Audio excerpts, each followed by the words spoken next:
Oke guys, welcome back to Daily Charting with Toshi, di mana kita akan daily chart your favorite cryptocurrencies. Oke, dan sekarang kita masuk ke DCWT sesi kedua, di mana di sesi kedua ini kita akan lebih fokus ke pembahasan komen dan juga akan ada charting altcoins ya. Nah, tapi sebelum kita masuk ke comments, gue akan lihat dulu sedikit kondisinya ya dibandingkan dengan tadi pagi. Mulai ada sedikit peningkatan, tetapi sayangnya belum terjadi retest kedua di 56.623. Jadi belum dapat posisi futures ya. Tapi intinya ini masih duel yang menarik ya. Duel antara resisten yang numpuk nih ya. Ada death cross berapa kali dalam kurun waktu seminggu dengan struktur ya. Jadi ya lagi-lagi ya seperti yang gue sudah ngomong berjuta-juta kali ya. Ya kita itu jangan mencoba untuk ngatur-ngatur market ya, karena market itu paling nggak suka diatur-atur. Jadi tugas kita apa? Bereaksi dia ngapain begitu ya. Oke, untuk hari ini nggak ada apa-apa ya. Ya hari Jumat ini nggak ada apa-apa. Jadi minggu ini udah beres. Kita bisa lebih fokus ke TA. Langsung aja masuk ke pembahasan komen. Yang pertama itu dari World of Wisdom ya. Mohon pencerahan Kotoshi, karena kalau ditanya kepastian pasti kok bilang tidak ada yang pasti, cuma kematian yang pasti. Tentang nasib Bitcoin di era komputer kuantum. Wah, ini menarik nih. Kalau masalah waktu ini ternyata dalam beberapa waktu saja kemajuannya pesat sekali. Ciucang 2 ke Cucang 2 ke 3. Nah, jadi gini, kalau yang terakhir kali gue baca ya, jadi untuk sampai sekarang itu belum ada quantum computer yang bisa memecahkan ya, algoritma BTC begitu ya. Jadi for now sih masih belum ya dari yang terakhir kali gue lihat. Nah, tetapi kalau kita ngomong ke depannya, kita sekali lagi seperti yang lu bilang, nggak ada yang pernah bisa tahu. Tetapi gini, yang menjadi permasalahan selain dari bisa atau nggak bisa ya, buat lu yang mungkin nggak tahu, kita tuh udah bisa bikin emas secara ini ya, secara apa namanya buatan gitu. Kita bisa bikin emas buatan, nggak secara natural. Nah, tetapi proses pembuatan emas itu sangat mahal ya, sehingga lebih worth it kita ngegali cari emas. Nah, jadi pertanyaannya bukan cuma apakah bisa atau tidak, apakah worth it untuk menjalankan quantum computernya untuk menjebol BTC, karena itu juga bisa dalam tanda kutip ya bikin mereka boncos begitu, karena sekarang quantum computing itu setahu gue masih sangat mahal, dan arguably yang gue dengar ya terakhir kali itu dia masih butuh kayak 15 kali atau pokoknya di atas 10 kali lebih kuat daripada yang sekarang begitu. Jadi quantum computing ini masih dalam tahap-tahap sangat awal sekali begitu, dan itu pun udah mahal. Nah, jadi kalau sampai bisa pun at some point, apakah worth it untuk orang actually do that? Begitu sama seperti permasalahan kayak emas. Emas udah ketemu cara untuk bisa direplikate secara sintetis, emas sintetis. Tetapi yang nggak laku, kenapa? Karena lebih mahal untuk bikin emas sintetis dibandingin ngegali tanah cari emas. Begitu. Jadi ya ada satu hal itu yang menarik gitu, yang kita harus tahu perbandingannya sama emas. Begitu, ini pertanyaan yang menarik. Gue suka banget pertanyaan-pertanyaan yang kritis seperti ini. Ya kalau kita ngomong di masa depan gitu ya, kalau tiba-tiba quantum computing udah wah misalkan udah kuat banget nih ya, dan udah murah banget gitu misalkan, ya maybe by that time bisa ke hack gitu misalkan. Ya kalau sampai amit-amit Bitcoin ke hack, coba kita cek kripto apa lagi aja yang pernah ke hack. Salah satu yang mungkin banyak orang nggak tahu adalah Ethereum pernah kena hack ya. Kalau lu pernah lihat ada ETC ya, buat lu yang mungkin pernah salah beli ya, karena dulu gue ingat banget di cycle kemarin Ethereum naik, ETC ikutan naik ya, Ethereum Classic. Nah, karena banyak orang salah beli, dia pikir sama aja ya, yang warna biru sama warna hijau sama aja. Nah, Ethereum Classic itu kena hack. Nah, sebagian nggak mau meninggalkan yang lama blockchainnya, jadi hacknya tetap terjadi. Sebagian pengen di reset ya, jadi dia bikin kayak hard fork. Nah, yang sampai sekarang masih dipakai, Ethereum yang sekarang nomor 2 di dunia ini adalah Ethereum yang kena hack. Begitu. Jadi, apakah kalau udah kena hack Bitcoin juga akan jadi worthless? Itu kita nggak bisa tahu juga. Begitu, karena pada faktanya Ethereum pernah kena, and it's the second biggest cryptocurrency in the world. Begitu. Ya, jadi it's a complex question, dan ya ini bagus nih. Gue suka banget ya para subscriber gue punya pertanyaan-pertanyaan yang menarik seperti ini ya. Good question. Next, kita geser ke game enjoy ya. Ilmu itu seperti vitamin bagi tubuh. Selagi kita masih hidup, ya kita butuh ilmu. Makanya aku selalu update channel Mak Toshi. CZ yang nama Kas mungkin apa sih? CZ yang namanya vitamin nggak selamanya manis. Ada yang pahit, kecut, syukur-syukur manis. Jangan bosan-bosan ya Matoshi, biar kita tambah terus nih ilmunya. Sehat dan panjang umur, Mak. Thank you for the kind words. Setuju banget ya. Kita itu berhenti belajar saat kita mati. Ya, sebelum kita mati kita akan terus belajar ya. Dan kadang-kadang belajarnya nggak voluntary juga, kadang-kadang dipaksa belajar juga ya. Tapi intinya kita nggak akan stop belajar ya. Next, dari Ricky Ramdhani. Mantap, makasih Bang Toshi update-nya. Selalu menemani makan siang. Sukses selalu suhuku. You're welcome ya. Semoga bermanfaat dan asik nih ya. Kebiasaan makan siang sambil dengerin DCWT. Luar biasa. Next, dari user itulah ya, belakangnya panjang. Bang, udah waktunya serok BTC nggak Bang? Apa masih bisa turun lagi? Nah, di sini banyak jawaban nih. Mantap, kayaknya para subscriber gua udah sering ngedenger nih. Gue bilang kan, ayo ya saling berinteraksi dengan para subscriber lain. Kalau bisa sih saling bantu juga begitu. Nah, di sini ada beberapa jawaban dari Dari Apri. Lihat dulu aja bro, market masih belum jelas. Oke. Terus di sini udah serok di 61.000, 58.000, modal habis tinggal hold. Ya nggak apa ya, berarti pelurunya memang mungkin sudah depleted ya. Nah, selanjutnya di sini ada dari Arianto. Bang, lu tanya supaya yang bakal naik apa turunnya. Itu udah ada di DCWT garis-garis biru, tinggal manage peluru lo, Bang. DCA aja kalau naik ya syukur, kalau turun DCA lagi. Tetapkan sesuai resiko yang lu ambil Bang, biar nggak bingung di market. Yang penting pakai duit dingin. Mantap, ini dia ya. Ini dia jawabannya ya. Gua love deh ya, gua heart ya. Ya ini ya. Kita bukan yang punya markets ya. Jadi kalau kita nanya, ini udah siap buat diakumulasi belum? Atau udah bisa dibeli belum? Itu kan artinya lu pengen beli dengan jumlah besar. Itu logikanya ya. Kalau lu cuma DCA ya udah hajar aja kan, udah jelasin di DCWT. Nah, jadi jangan berpikir untuk beli all in. DCA aja. Oh bang, tapi gimana nih, gua ada duit misalkan berapa? 10 juta gitu. Jangan ditembak sekali, lu bagi 10. Oke, berarti pas kayak nembak 1 juta. Begitu. Kalau mau dibikin lebih banyak lagi, dibagi 20 bang, sekalian nembak 500.000. Bisa. Gitu. Jadi intinya apa? Lu menghindari FOMO, karena FOMO itu udah jatuhnya ke emosi. Gitu. Ya, dan ini yang penting banget, pakai duit dingin. Ya luar biasa. Ini yang gue pengen ya, semoga komunitas kita semakin banyak yang interaksi-interaksi seperti ini ya. Next, dari Albert Benedictus 6374. Siang Pak, bagaimana cara menjelaskan ke orang kalau trading crypto itu bukan judi? Terima kasih. Sebenarnya simple gini. Lu bisa jelasin, lu percaya supply demand nggak? Kalau lu percaya supply demand, ya berarti ya kripto itu bukan judi. Karena gini, judi itu bisa apapun. Ya, gue sering ngejoke sama Sato. Lu kesannya ya, lu jongkok nih di pinggir jalan, mobil datang nih, lu belum kebaca nih si plat nomornya. Itu aja bisa dijudiin. Jadi apapun tuh bisa dijudiin. Nah, jadi kadang-kadang itu masalah mindset kita dan apa yang kita tradingkan juga. Ya kalau kita mau ngomong jujurnya yang lebih fair sih ya BTC lah. Ya kalau BTC itu udah pasti bukan judi, walaupun bisa dijudikan. Begitu. Ya jadi ya jelasin aja, lu percaya supply demand nggak? Kayak BTC, kita ambil contoh BTC ya. Kalau yang lain soalnya susah, beda-beda sistemnya ya. Tapi BTC itu supply-nya itu inelastis. Jelas. Per tahun nambah berapa, bahkan bukan per tahun ya. Per satu cycle tuh nambah berapa, dan udah satu cycle dikurangin. Itu jelas semua tercatat sampai berapa. Itu udah ada curve-nya. Begitu ya. Nah, demand-nya ya kita nggak bisa ngatur. Tetapi satu aset atau benda apapun yang bentuknya itu supply-nya inelastis, itu akan cenderung naik terus dari masa ke masa. Begitu.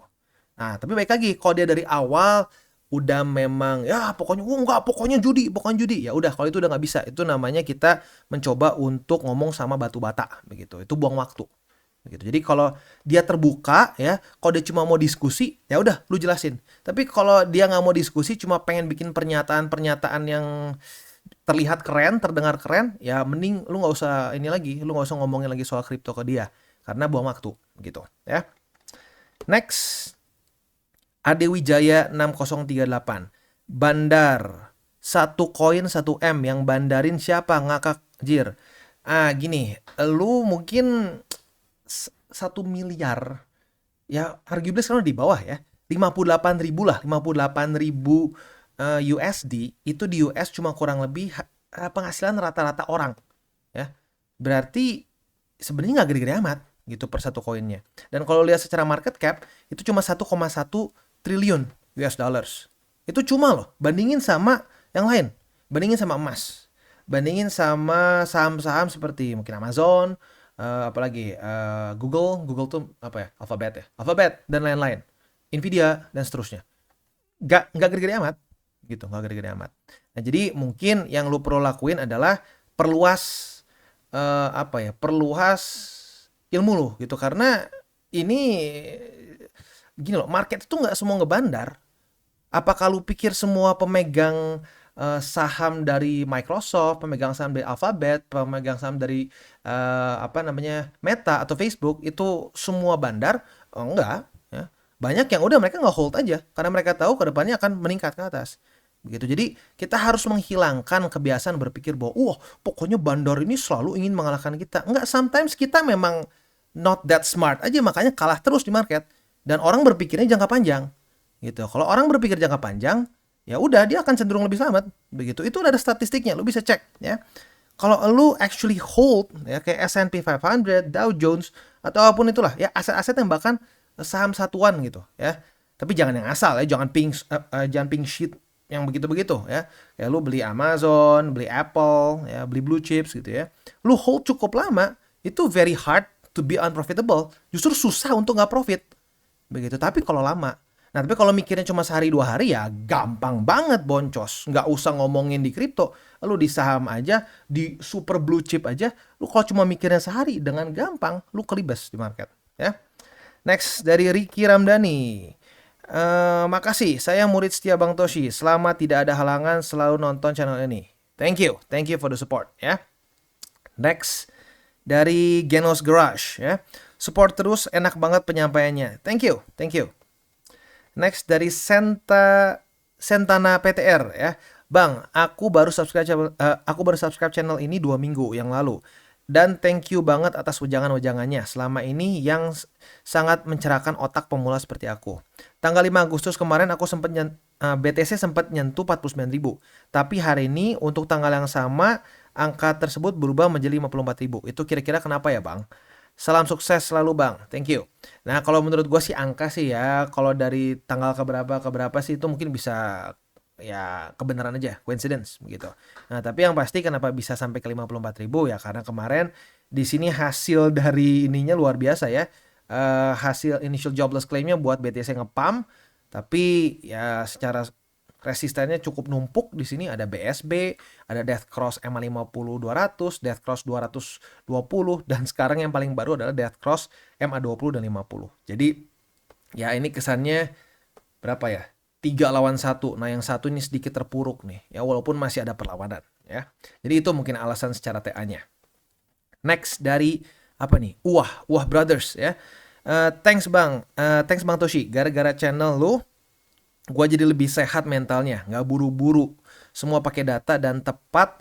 Jadi bisa TP walau tipis-tipis. Sukses terus ya bro channelnya. Thank you. Ya bener. Nggak boleh kita mentalnya terbebani begitu. Kita harus trading itu dengan santai ya, jangan terburu-buru.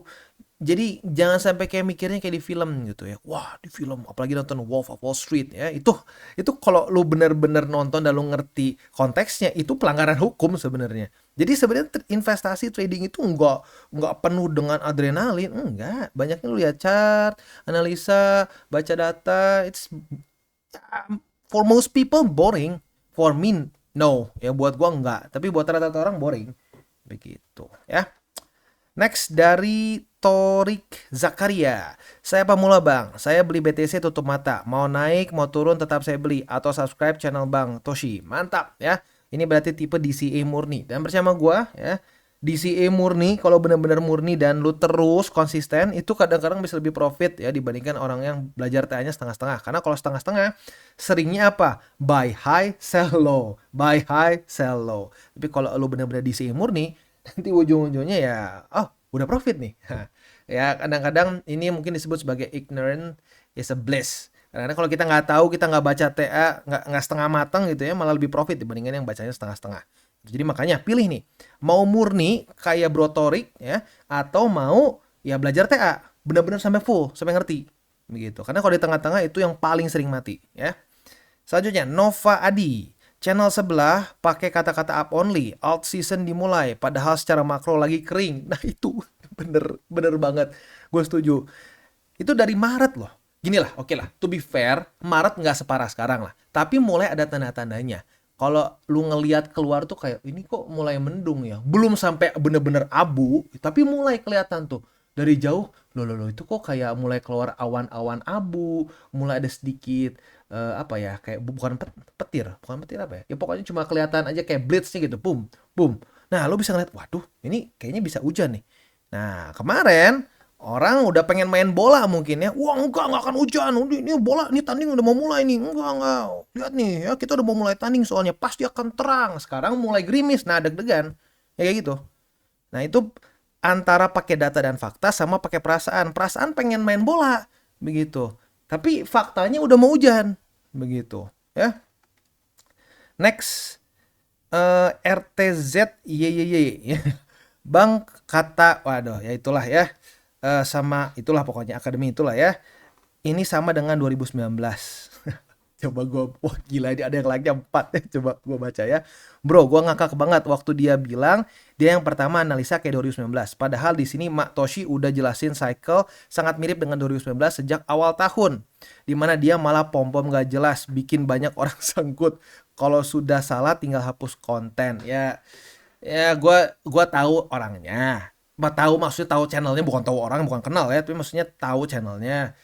Ya kalau gue sih gini, gue pribadi nggak pernah mengklaim gue nih yang bikin teori sama kayak 2019 atau gue nih orang pertama yang bikin teori, enggak. Karena kita nggak pernah tahu, dunia besar dan semua orang melihat data yang sama. Begitu. Jadi gue nggak akan mengklaim apapun ya, tapi yang paling simpel adalah satu, lu bisa lihat ke channel gua dari bulan Maret sampai Mei terutama tuh. Wah, itu gua terus ngomong hati-hati guys. Kita ada satu potensi yang berbahaya nih. Secara TA, secara fundamental ya. Itu kalau lu lihat dan ya lu lihat video-video gua sebelumnya, gua jelasin secara detail. Secara TA dan fundamental ini mirip begitu. Nggak sama persis, tapi mirip banget. Makanya gue bilang hati-hati. Kita udah dikasih kesempatan TP kemarin berapa kali ya. Dan gue nggak asal ngomong ya. Di sini udah ada nih. Bahkan gue kasih namanya TP Charts ya. Biar visualisasi buat para subscriber gue gampang nih. BTC, gue udah sempet TP 2 kali di sini ya. Di bawahnya lagi udah ada juga. Jadi gue kayaknya udah TP 3 kali atau 4 kali ya. 3 kali di BTC. Ethereum ada. PP gue udah bahas juga kemarin. Dan seterusnya. Ya jadi, ya kalau gue sih simple. Lu bisa lihat langsung. Gue nggak hapus konten. Jadi lu boleh nonton konten-konten gue di masa-masa ya gue kayak ya jujurnya zaman dulu kayak orang gila ya. Wah, hati-hati nih guys, kita ada kemungkinan bisa koreksi. Di masa-masa orang semua pom-pom. Di masa-masa orang semua ketok-ketok katanya pasti altcoins gitu. Altcoin season udah pasti. Ya nggak mungkin nggak. Taunya turun sekarang. Dan altcoin season gimana? Lu lihat sendiri Bitcoin dominance saja begini kondisinya. Gitu. Jadi ya makanya kalau gue sih simple ya. Kenapa bang lu kok cenderung lebih banyak benernya dibanding salahnya? Karena gue bukan pakai perasaan analisanya, gue pakai data. Kalau pakai perasaan bakal sama, hancur juga kurang lebih ya. Bakal kayak oh iya bener ya kayaknya bakal bullish. Iya kayaknya bakal bullish. Tapi kalau pakai data, lu ngerasa kayak oh no. Jadi kita resikonya gede loh. Gitu. Jadi ya makanya data dan fakta ya. Next. Kayaknya udah ya. Ya, beres ya. Oke, selanjutnya kita akan masuk ke buy limit. Tetapi sebelum kita masuk ke buy limit, seperti biasa gue akan disclaimer dulu bahwa semua konten dari TCI bukanlah financial advice. Ini semua bentuknya adalah edukasi ya. Lalu bagaimana cara untuk mendukung TCI? Ada banyak caranya. Lu bisa like our video, bisa share our video, atau juga bisa menggunakan link referral kita di bawah. Nah, sekarang kita akan dengar dulu pesan-pesan dari sponsor kita pada hari ini. Oke, today's video is brought to you by BitGet. Dan BitGet sedang ada event di mana kita bisa menikmati keseruan menjadi VIP member bersama temanmu dengan ambang batas terendah ya. Ini berlangsung sampai tanggal 31 Agustus, jadi masih ada waktu ya. Gimana detailnya? Di sini ada 2 cara. Yang pertama buat lu yang sudah pengguna VIP. Jadi lu misalkan VIP tapi level tertentu lah ya. Nah, dengan lu mengajak teman lu yang belum punya akun di BitGet dan belum pernah trading di BitGet juga, lu akan langsung dinaikin 1 level VIP-nya. Dan temen lu yang diundang akan langsung menjadi level VIP paling bawah ya, atau yang paling awal begitu. Itu untuk yang sudah level VIP. Nah, buat lu untuk yang nggak level VIP atau pengguna biasa, ada cara kedua. Nah, selama event ini jika lu menyentuh ketentuan trading volume atau jumlah net deposit pada tabel di bawah, lu bisa menikmati percobaan pengalaman menjadi VIP selama 1 bulan. Detailnya ada di sini ya. Buat lo yang tertarik untuk ikutan, silakan bisa menggunakan link referral kita di bawah. Dan selain itu juga tentunya ada banyak lagi hal-hal lain yang bisa lo dapatkan di Bitget. Seperti di sini ya, ada 50.000 USDT yang siap diperebutkan untuk event-event yang sedang ada di sini ya. Jadi sekali lagi buat lo yang belum trade di Bitget, pertimbangkan untuk menggunakan link referral kita di bawah dan mulai trade di Bitget. Dan kita masuk ke BNB. Untuk BNB, retest 1, retest 2 sudah terjadi di EMA 200 dari tanggal 14 Agustus. Nah, kemarin langsung kena target TP. Asik ya. Berarti cuma nunggu sehari lah kasarnya ya. Jadi buat lo yang sudah buka posisi short, profit kurang lebih 4,5%-an ya. Nah, untuk sekarang karena sudah terjadi retest pertama di 507,9 sebagai support, jadi kita bisa pasang limit buy ya, atau lebih tepatnya limit posisi long di 507,9. Retest kedua otomatis kebuka posisi longnya dan target TP boleh pertimbangkan di MA20. Posisi spot 507,9, 464,6 dan 419,8. Next kita masuk ke XRP. XRP pun satu nasib dengan BNB kemarin ya. Retest 1, retest 2 udah kena target TP-nya sesuai ya, itu udah kita bahas kemarin lah ya. Nah, hari ini kita bisa limit 0,55 ya, limit posisi long karena kemarin sudah terjadi retest pertama ya. Nah, jadi kalau sampai terjadi retest kedua, kebuka posisi longnya dan target TP kita di MA20. Untuk posisi spot di 0,55 atau EMA 200 yang sekarang juga kayaknya mendingan digabungin juga sama EMA 50 karena sudah cukup dekat. Dan selanjutnya cukup jauh di bawah di angka 0,5.